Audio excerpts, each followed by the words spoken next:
Assalamu alaikum wa rahmatullahi wa barakatuhu, my dear brothers and sisters. In today's video, I'll be talking about the footsteps of the Shaytan. Some of you may have heard about the story of Barsheesha.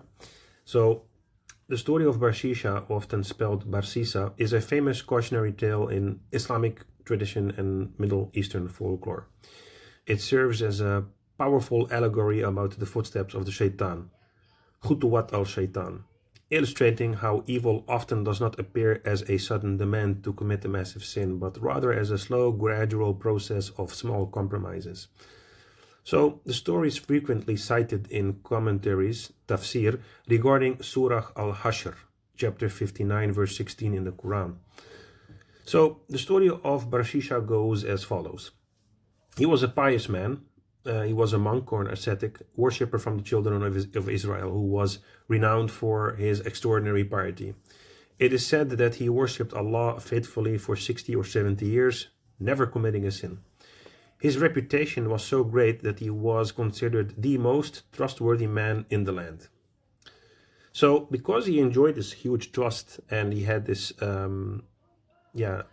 reputation of righteousness, there were three brothers that needed to go on a journey, often cited as going to war or jihad, and had a younger sister whom they could not take with them. So, needing someone to protect her, they decided that Barsheesha was the only man righteous enough to be trusted with her safety. Initially, Barsheesha refused, fearing the temptation.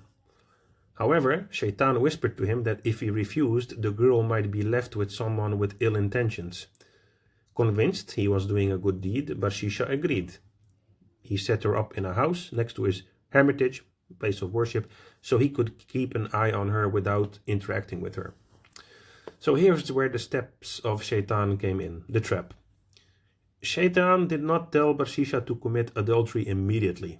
Instead, he used gradual steps. First, it started with food. Barsheesha would leave food at the door of his own place of worship, and the girl would have to come out to get it. Shaytan whispered, "It's not right for a woman to walk out in the open where strangers might see her. You should place the food at her door." So Barsheesha agreed. Second, the sight. Later Shaytan whispered, "You are just putting the food down and leaving.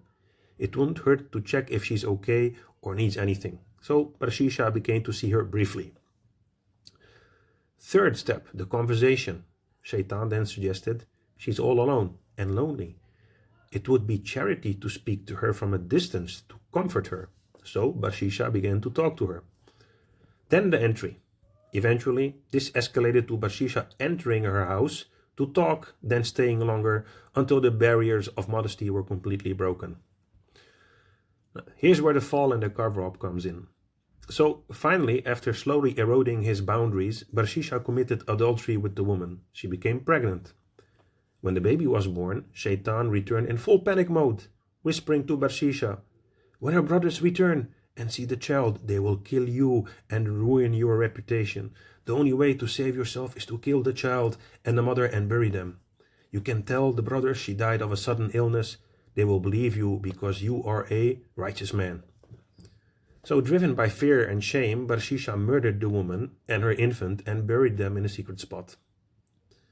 This is where the exposure came in. When the brothers returned, Barsheesha told them their sister had died of illness.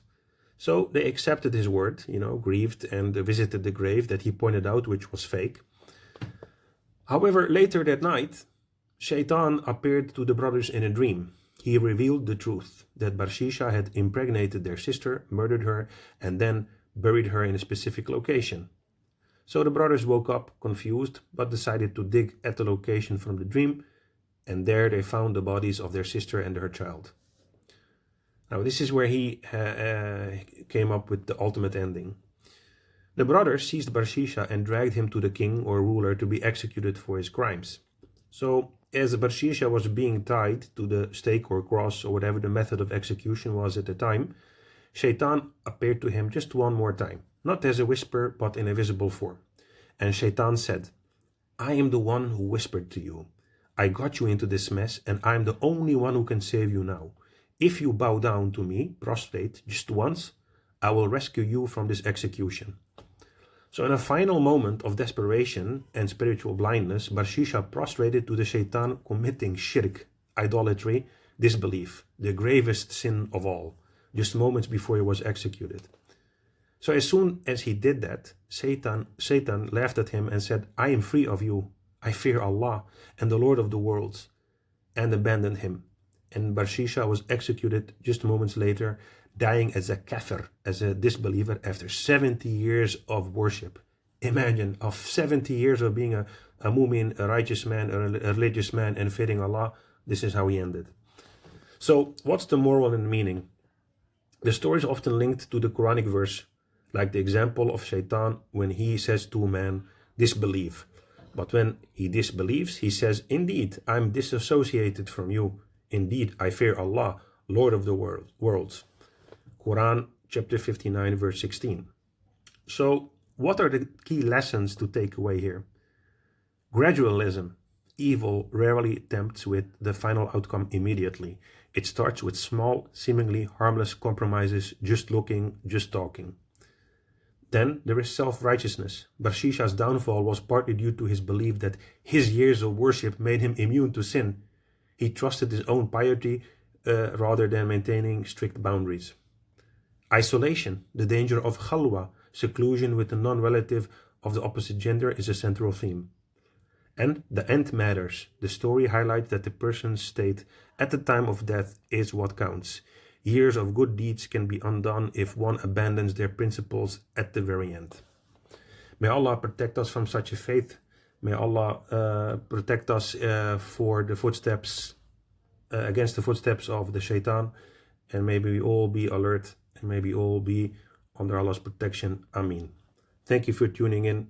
See you next time. Assalamu alaikum wa rahmatullahi wa barakatuh.